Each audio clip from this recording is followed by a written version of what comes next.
Hey guys, Crafty here from Living in Beta, and today we have something that has been asked for a lot by our followers of Cyberpunk, and that is character showcases. More specifically of my main characters to start with, and then we'll maybe branch out into others. Now, instead of just giving you a brief overview, I thought it'd be better to give you a full comprehensive guide running through attributes, perks, weapon choices, gear/mod slots, and of course, playstyle. We'll break it down into two parts, the first focusing on my hack and slash samurai build, aptly named Agent Slice and Dice, where we dismember enemies using sword/mantis blades and bathe in the blood of our sins. And then the second part being my ass-kicking shotgun fanatic named Agent Buckshot, where we shoot first, ask questions later, whilst getting high on the fumes of victory. Of course, if there is specific things you're looking for, the timestamps will be in the description below, alongside any guides that I mentioned in this video that can help you on your way of creating a character like these ones. But for now, that's enough jibber jabber. Let's get into the video.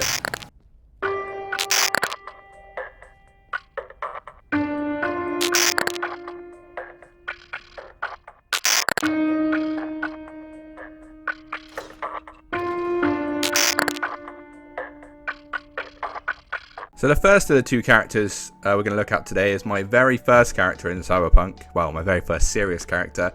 And that is the Slice and Dice build. Now, when I first saw Cyberpunk announced, as we all did, they had that picture of that lady on her knees with these mantis blades out, and showing, she's a cyber psycho and she's struggling and being reprimanded for whatever she's done. And for me, that just kind of blew my mind and really, shone a light on the futuristic aspect of what this game could bring. Now, I don't, full disclosure as well, I'm not a guy who plays melee often in most games, but in this game I thought, man, is it the environment to try it. And it's probably now the most stereotypical way of playing Cyberpunk, just because of how much this game offers for you when it comes to using melee weapons. Now, that being said, it's important that the character itself was able not only to be fast, agile, and do a lot of damage with blades, but also be very tanky, right, in these situations. And when it comes to attributes allocation and what perks to use, there was really only two areas I wanted to focus on, and that was body and reflexes. You will see here I put some points in other areas, but as this is my first character, I was kind of trying new things out, and had the idea of maybe going into crafting, but then realized as I was getting to a higher level that that's not really where I want my focus to be. And I will honestly say, unless you're going to really utilize crafting, not outside of any exploit that's out there, if you're going to make your own gear and really look into that option, then it's a great way of going. But I don't see any real bonus in here unless you're looking at maybe tech or grenades to offer you them points in there, right? So really think about that when you're building a new character. But why body and reflexes? So body, fairly self-explanatory, right? You've got more, you see on the right hand side here, more health points, more stamina, increased damage with melee weapons. These are all standard, maybe some people would claim boring, but just standard passive upgrades that really add to your character and make them more tanky. And then with the athletics tree inside there as well, this really gives you the opportunity to help with that speed and survivability, and we'll go into more details around that in a second. And then secondly, it was reflexes, and there's two reasons here. When I read the tooltip on the right, that increased passive evasion from enemy attacks by 1% per level. I mean, that's massive to me. When it comes to traveling from enemy to enemy and getting up close and personal in these big fights, being able to evade and be hard to hit is very important. And then crit chance to me, it's like cracking this game. The higher crit chance you have, it's just better. I want to be going around and ultimately one-shotting people with my blades, right? And then the increased damage to mantis blades as well is just an obvious added extra that it's hard to turn away from. But first, let's look into body. So with body, I really just stuck into the athletics tree, and it's fairly self-explanatory in this one, right? I'm not a guy who does much grappling or anything like that, so that wouldn't happen or need any benefits from. And then I also do not use many weapons that rely on reloading or anything, so I didn't go down that route. And there's a couple of honourable mentions here. So firstly, indestructible, reducing all the incoming damage by 10%. That's a massive amount and is a must-have in my opinion. It's just a simple and effective way of defending yourself without having to worry too much. And then marathoner, interesting name, sprinting does not drain stamina, and this is massive because I only want my stamina consumption to be when I'm swinging my weapon. Having to worry between fighting enemies, sprinting, etc., reducing your stamina as well is not great. And this is a must-have, I would say, in all classes anyway. But for this, it really is important. And then from there, everything else is fairly self-explanatory. I mean, it's a lot of health, regen, and survivability, right? So you've got, the regen outside of combat, regen during combat, increased max health. Health regen activates faster. These things are all going to make you more tanky. And then also another simple one, very weird to be in here, but I guess it just gets that buff from athletics. The increased melee damage by 20% is just going to be flat out great as well, right? And another benefit for body, I feel like, just when it comes to being a melee character, it's not just the increase in melee damage and the general being up close and personal and being more tanky, but you can pivot quite easily into Street Brawler, right? Because this is blunt weapons, and this sits within the body attribute area. So if you get to the point where you're bored of blades, or you want to move and try something else, you can easily redistribute your attribute points, your perk points, into an area where you can just do blunt weapons. Bob's your uncle, you're ready to rock and roll. Now you will see some focus in Annihilation. There is dealing more damage the faster you're moving, which I do think could be beneficial, but it's not a must need, but it's great within this build, as you can imagine. And then these ones here, obviously, as I said, it was my first character. I could easily, probably swap these about if I needed to, as and when, right? Now, the second focus would be reflexes. And again, not only just because of the passives, but it has a whole section for blades. Now, in here, there is lots and lots of perks that really benefit you, right? All of these are focusing around blades, and we're going to be using blades. But there's a couple of things to fully mention. So Death Bolt here, defeating an enemy restores your health and increase your movement speed. Now, I know I keep hammering on about needing to be tanky and fast, but it really does not only make this build fun to use, but also gives you so much added benefit on hard and very hard difficulties, because the more you kill, the more damage you do, the easier it is to heal, and faster you're going to make you harder to hit, right? And it's like a circle of damage, speed, survivability, around and around and around. And then the rest of them are really looking at increasing that damage from your blades, but also reducing the cost of swinging your blade, right? So you've got increased attack speed, which gives you the more damage, but then you've got the reduced stamina cost, which also not only helps you do more to increase your damage, but makes you just more agile and nifty with the weapon itself. So all of these are fairly self-explanatory. I wouldn't say there's any out there that are a must-need, maybe other than Death Bolt, which I think is very, very beneficial, and you can take your gameplay up to a higher level. But you'll see the ones that I've not taken, probably the best thing to kind of highlight is I'm not really a guy that hangs around to counter-attack or dodge. There's obviously better players than me out there that can do that. I'm more of a swing my weapon, slit your throat and get out of there kind of guy. So I don't waste perk points on these, but they're very, very beneficial if you're good at using those kind of abilities, right? And then lastly, I do want to kind of highlight, obviously it's so easy to upgrade your skill progression on blades in general, just because of swinging it and killing enemies is the only thing I do in this game on this character. So it was easy to get this to max level, and doing so unlocks this option here to put perk points in, and that's just increasing your crit damage with blades, right? So it just flat out is great, does massive damage. And you'll notice on my character, I mean, we'll go into weapons and things a little bit more, but I'm still only using a purple blade here, but it's doing big damn, and it's got lots and lots of crit on it. So yeah, that's Slice and Dice. Let's take a look at where I've put the attribute points and perk points on Buckshot. Now with Buckshot, things started to get a bit interesting, right?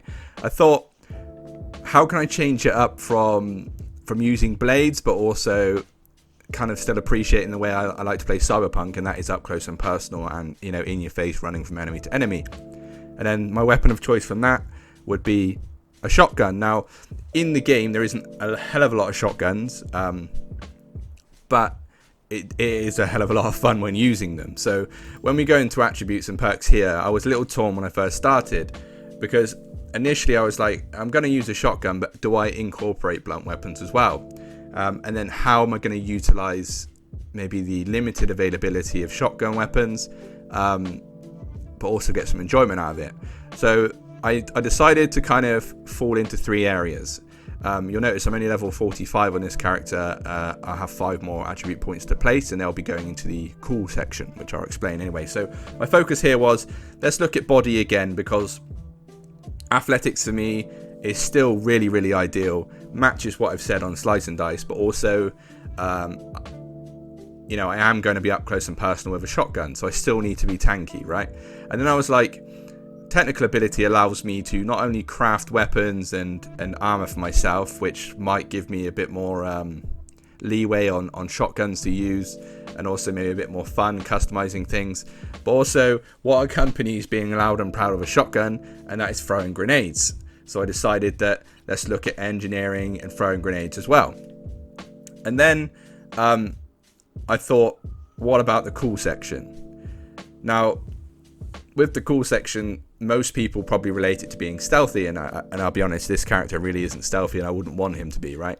But what I do like to utilize is cold-blooded, which really makes me more tanky in combat, and has really interesting multipliers when doing things, right? So that was my focus. And then when you look at the cool attribute itself, increasing that crit damage, increasing resistances by 1%. Obviously stealth damage is none the wiser for me, but the detection from enemies, all that is kind of, at least half of that really does help me in this build. The body obviously gives you that health points and stamina points, but that's kind of all that. And then tech is just allowing you to use, you know, unlock doors, tech weapons, things like this, and increasing your armor by 5%, which again does make you tanky, right? But let's look at body. So body, I'm not going to go into too much detail on the athletic side, because essentially it's very much the same as the Slice and Dice build, minus a couple of stamina things which I will pick up, and obviously the melee things as well. I won't be looking at that. I still won't be touching grapple, because I just won't be doing the grapples things, right? I do again recommend Marathoner, because running from enemy to enemy is just no stam cost is great, right? But then we look at Annihilation. Now this is essentially a full perk tree to help you with shotguns and light machine guns. I will obviously be using it for the shotgun purposes, but this is really where you get some added benefit and flavor for your shotguns. Simple things like, you know, reduced recoil and increasing damage to torsos, movement speed while in combat, do more damage. These are all simple and maybe a little bit mundane ways of looking at perks, but they do just increase your ability with shotguns overall, right? And then invasion while reloading, which is important because you all know what shotguns are like historically with reloading. Movement speed increases when you first enter combat. Crit chance with shotgun up by 45%. Reduced reload time. All these things are very self-explanatory but very beneficial, and the more you can put in here, the better. I have avoided. There's a couple of cool ones here. Sorry as well, just to highlight, so an increased crit chance. Dismembering an enemy using a shotgun increases your fire rate by 10%, which is very cool. You know, taking body parts off and being able to shoot faster just sounds cool, right? And then obviously weapon spread as well is not increased while moving, which does help that recoil and inaccuracy of shotguns. And I did avoid, of course, for the moment anyway, the staggering. I will be getting when I've got more levels. Moving targets could get, but I didn't see it as beneficial. Duration of burn, depending on the weapon you're doing, right? Increased movement speed probably is beneficial as well.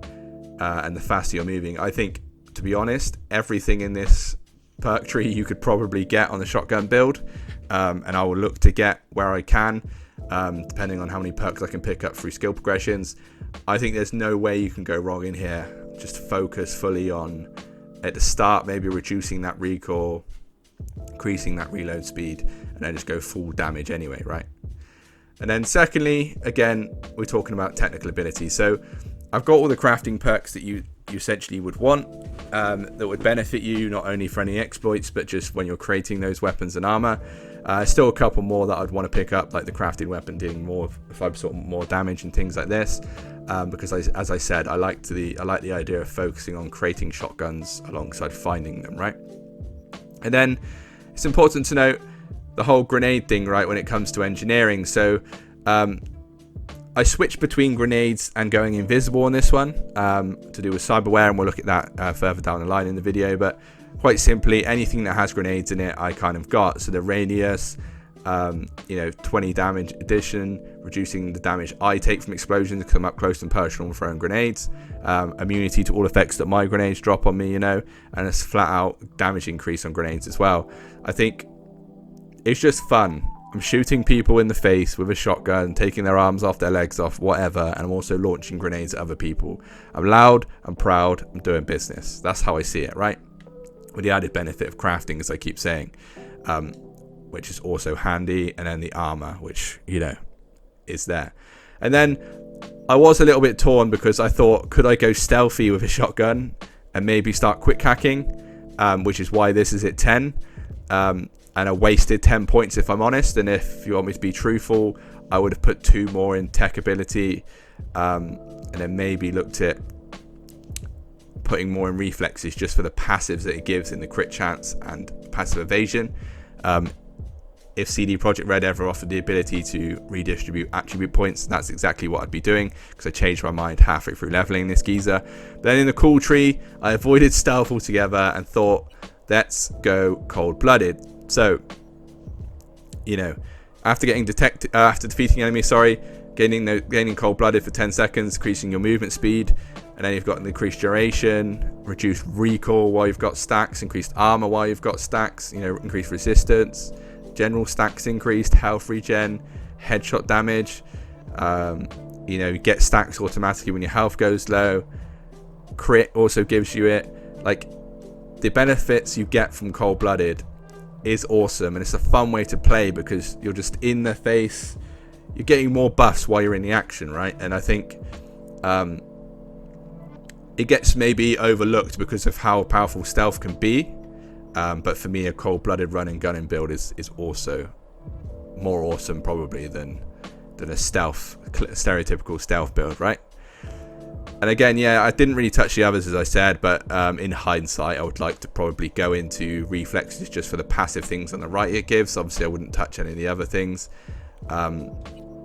Assault is focusing more about submachine guns and rifles anyway. So that's attributes and perks for your buckshot. Let's look into Cyberware. Okay, so as we move away from attributes and perks, I want to go into the more material things in Cyberpunk that you can obviously purchase for your characters. Now we're back on my slice and dice character, and the first things I want to cover on both characters is Cyberware. Now it's important to note with Cyberware, as I just said, it is very much to do with the amount of eddies you've got. This character is one of my first ever character, and there was no kind of exploits used, so it was very much on about the eddies I could gain as doing it. You'll see a difference on my buckshot character where I've got a lot more eddies. Now, the only other barrier to these is to do with the attributes you've chosen, because certain Cyberware will need a requirement of a certain level of attributes. So for example, Biomonitor and Second Heart, you're going to need a high level of body for that. I think it's between 16 and 18 body. Where heal on a kill here, you're going to need at least 16 to 18 reflexes, right? So it depends on the character you're using. Now, in terms of a melee build and recommendations here, again, heal on a kill is massive, just restoring that 6% health after defeating an enemy. That ties in nicely with some of the perks that we spoke about. To make yourself tanky as well, it's always good to get the Biomonitor instantly restoring that 100% health when your health drops to 15%. That's big. And that 100% max health when your health falls to 0. It's important to note here as well that Biomonitor hits in first, and then you've got Second Heart. There is going to be a video in the description which goes into full detail on the top tips and where to get all these Cyberwares, so I fully recommend to do that. This is just me obviously showcasing what I have on these characters. And I also have the Bioconductor, just because reducing that cooldown on all Cyberware, the likes of these, it just makes your character stronger in this area, right? And then you've got other things on this character, like the nervous system, increasing that evasion, as we said, making you hard to hit. And one thing I do recommend, though, on every character, if you can, is gaining this optical camo. Now, with the optical camo, it's as showcased in many videos, it grants you that invisibility for 15%. For 15 seconds, cooldown of 60 seconds.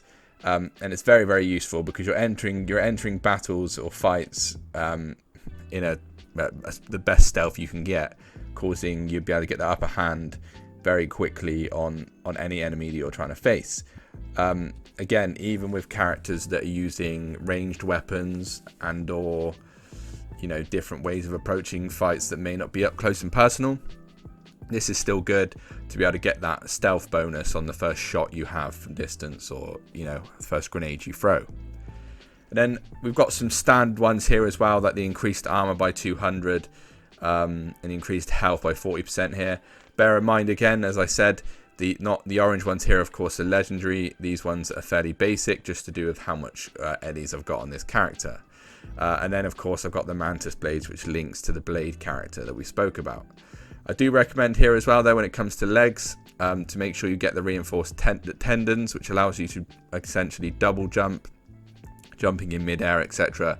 There's obviously the other Cyberware out there that makes you jump really high when you hold down A or the equivalent X on the PS5 or PS4, but this is just better in my opinion. You can jump further distances, not only higher, but in front of you and behind. And then the conversation again goes into what to have when in this operating system. You'll see on here I've gone for the Berserk, which gives you that ability to activate the Berserk and you boost your strength and resilience, right? It's not only that, it's increasing melee damage by 20%, armor resistances, etc. This is something that is massive within the melee build that I've got here, because you're buffing all the key areas that I need, that melee damage, the resistances to make you more tanky. And you can see here as well the added extras I've got on there. The melee attacks deal 100% more damage when Berserk is active, increased crit chance, and increased crit damage. Just all makes sense, right? You're going to see in a second that I haven't got this on Buckshot, but this is something I will be getting on Buckshot, because I think this is just best when it comes to that up close and personal builds. Talking of Buckshot, let's check out his Cyberware. So moving on to Buckshot, as I said, it's a little bit different because I'm in a circumstance where I've played the game for a lot longer, so I understand kind of what's needed to do things, and also I've got a hell of a lot more eddies, as you can see. So the premise is very similar, but there's some additional things that you look at here just because of my attributes. Now, as we know, with Buckshot, I've gone hard into the cool attribute, which allows me to do more with my immune system. You'll know your favourite Ripper Doc out there, Mr. Fingers. Well, he provides a couple of good things when it comes to cool. First things first, he has the option to buy something called a Kata Resist, which obviously increases all your resistance, as you can see here, by 35%. I haven't got it yet because my cool is only at 15. But when I get to cool 16, he also has something called Pain Editor, which essentially reduces all income damage as well. So that's something additional to this character that you won't get on Slice and Dice. You'll also see that I've gone for the Stam regen on this one. Just because sprinting to and from enemies, you'll notice I got a lot of benefit with blades passively from the perks I chose, but with shotgun, a shotgun build, you don't really get that, so I get more benefit from this. Of course, Biomonitor is still decent, and Bioconductor is still great as well. You could also have this on this build easily. You could even replace Bioconductor with the other life-saving one that I had on Slice and Dice, and there wouldn't be much difference anyway. So it's just important to mix and match to what suits you, but this is the benefit. You also see that again I've got the increased armor and the invisibility if I needed, though I do rock grenades on this one, so I don't often use it, but there is sometimes in fights where I'm required to be more stealthy and I can't really make use of the quick hacks and stealth attribute because I don't have that, so I use this a lot when it comes to those kind of missions. Now I have also got Heat Converter on here. When you're affected by burn and you receive damage from it, you deal 10% more damage. That's just something I had from a little while before I got the perk that stopped me getting hurt by my own grenades, but still it's beneficial, and there is some stasis effects out there that enemies have, so this is worth using. You'll also see that I've got gorilla arms instead of the blades. Again, I don't really use this per se, other than the missions that you have to fight bare knuckle with, as you know, but it's still beneficial if I really do run out of ammo and need to start giving someone a right hook. And then I've got the legendary version of Synaptic Signal Optimizer that you've seen on Slice and Dice.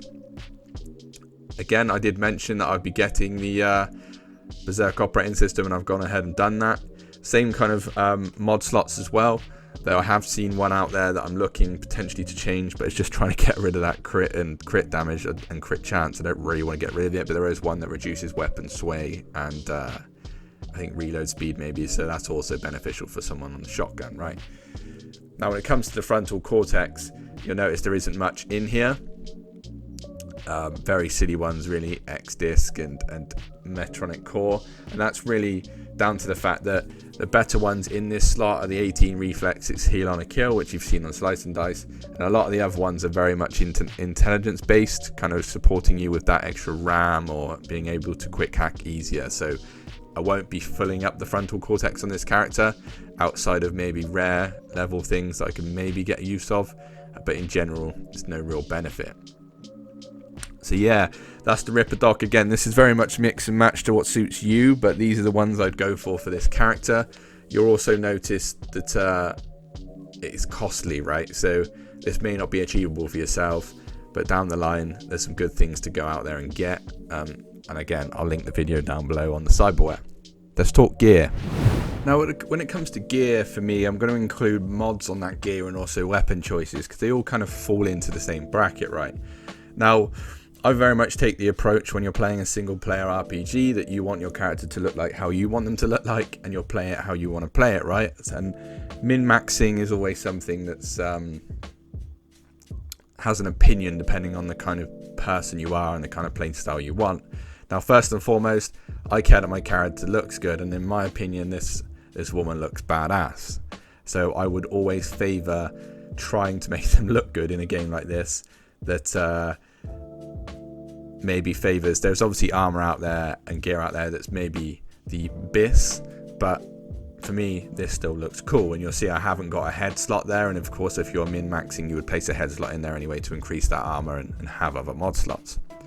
So first and foremost as well, I think it's important to note that really it's about, for me, it's about creating more damage opportunities through crit chance and also improving speed. So you'll see most mod slots here have the increased crit chance and crit damage enabled inside it, and a little bit of movement speed there, and increased armor if I can get it in there.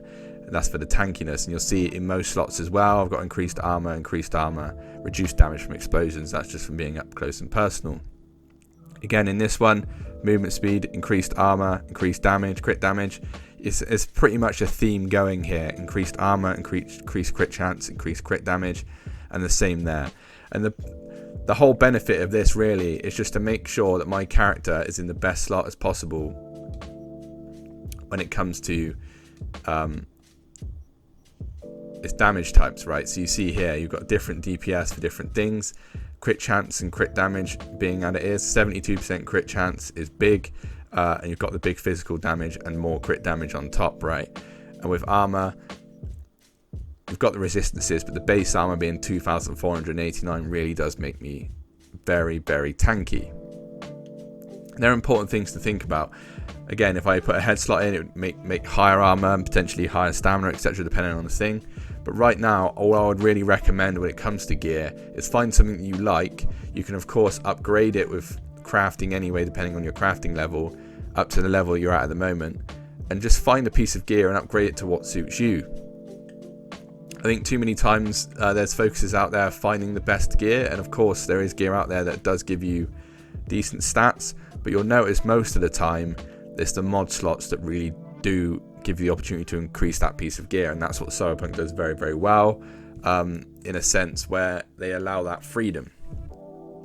Now, weapons is where it gets a little bit more interesting, because again, you can craft weapons at a legendary status, or you can find them.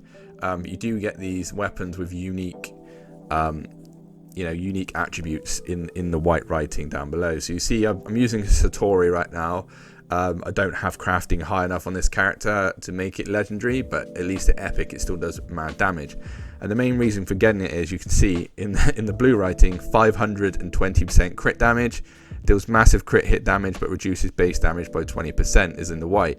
Now the base damage, because I've upgraded it fully to my level, the highest it can be at epic right now is 1445, which is still a solid DPS, and I probably will kill, if not does kill, everyone in the game. And then you've got the extra additionals on top of that, with the crit chance being 520, so the multiplier there really is adding to the damage anyway. So I wouldn't even really count this at a 1445 DPS, it's just there. And there's other blades out there that really do add that kind of additional quality to a weapon that makes you think about how your build is. This one, for example, increasing electrical damage, and then while Sandivistan is active, increases the crit chance by 50%, and every hit applies bleeding. Now, of course, I don't use this weapon, I just wanted to showcase it, but this is where you would build your cyberware around the weapon you're using. If this is something you like the look of it, then why not? And again, with this blade here, gain 100% crit chance. While Kerezikov is active, last striking combo deals doubles damage against enemies of twice your current health. Lots of different benefits to bear in mind when picking weapons that you may not have necessarily thought about, or other games don't necessarily give you the ability to think about. Again, you can go ahead and craft those basic legendary weapons, or you can see here I do have a legendary katana here which just has those stats, flat stats, and the same with this one. They're all good and they will work, but just bear in mind they're not as doesn't have more flavor than these other ones, right? And you'll see here these iconic weapons is where the flavor comes. I mean, even on this one here, slightly increases electrical damage and grants a small chance to apply shock. Very small change to a weapon. So really it's just about making sure you understand what the weapon does and choosing something that suits you. Again, damage wise, I don't think anything above 1,000 damage is going to be bad. I've been through the whole game multiple times with weapons around that. So choose a weapon you like, choose the mods that really benefit that weapon. Again, my focus being a melee build, and it probably will appeal to most builds anyway, and we'll have a look at buckshot in a second, but it's all about increasing that crit chance and that damage and crit damage, right? That's where you get real bang for your buck. So yeah, let's take a look at buckshot and see how it differs. Now with buckshot, I've gone slightly different, but again, very similar to slice and dice. And I think, again, as I said before, it's important to note that I don't think there's that much diversity out there when it comes to modding your armor, and the attributes that the iconic weapons give too much. The flavor is there, but this will work for most builds when it comes to any type of approach to battling people, if it's at range or up front and personal, whatever you need. Now, I favoured the kind of laid back rocker meets chilled vibe, so I've used some of Johnny's actual gear that you find in the game and upgraded it to legendary, whilst finding other gear that I like the look of. Again, I haven't gone for a face piece because I don't think it suited this character, but you do as you wish. If you want to min-max, you can add that to get more armor. You'll notice this character as well has got more armor and less stamina. That's perk choices, of course, but also the way I've modded it. So in the mod slots now, in this one, this is all increased armor at legendary level. This one is all increased armor. I need to put a legendary one in that white slot, but again, all increased armor. This one is a couple of increased crits damage and chance, but again, increased armor.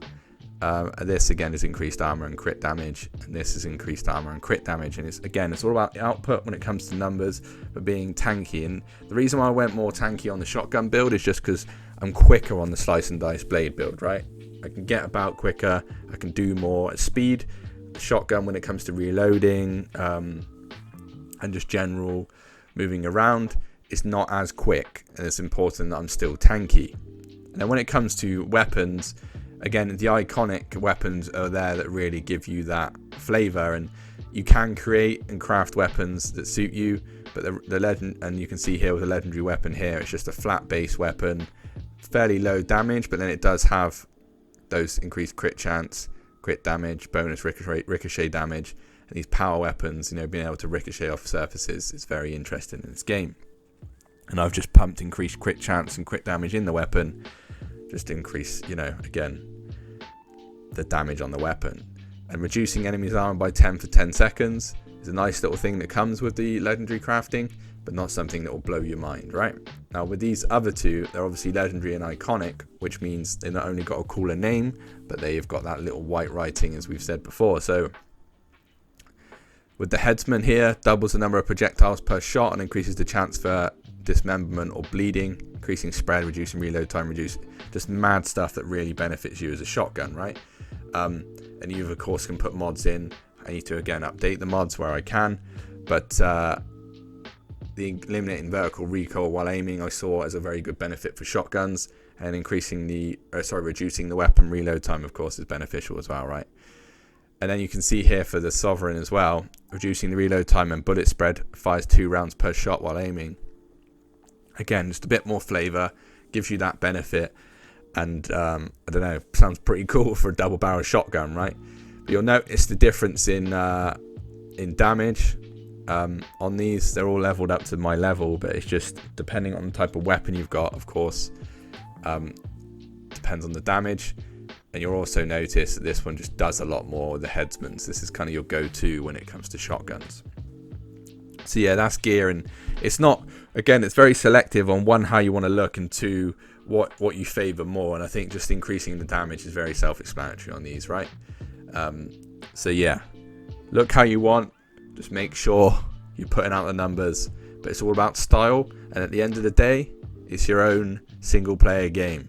So who cares what people think? Enjoy the way you look. Let's look at playstyle.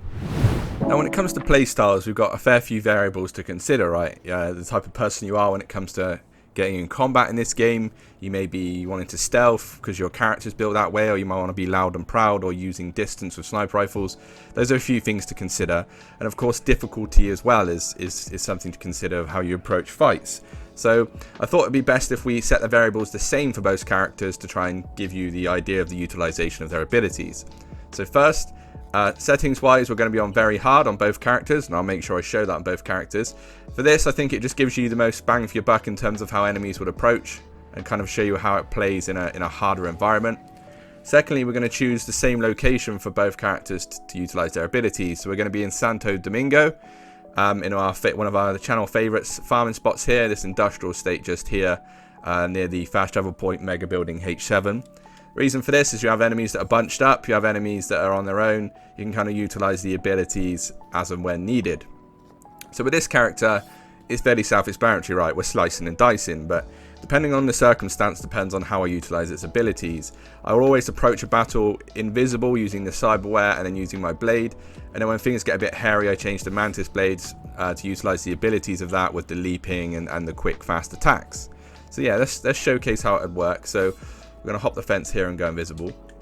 Now the key here is to try and take out as many enemies as you can while invisible, right? If you're not seen, you're utilizing that speed and the element of surprise. Obviously you can get into some animations where you kill people fast, so your character tries to, showcase some big finishes.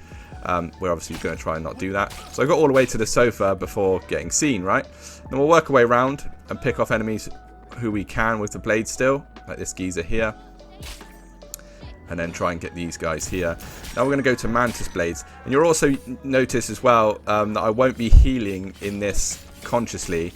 I'll be utilizing the perks I've got that allow me to heal while killing people, right?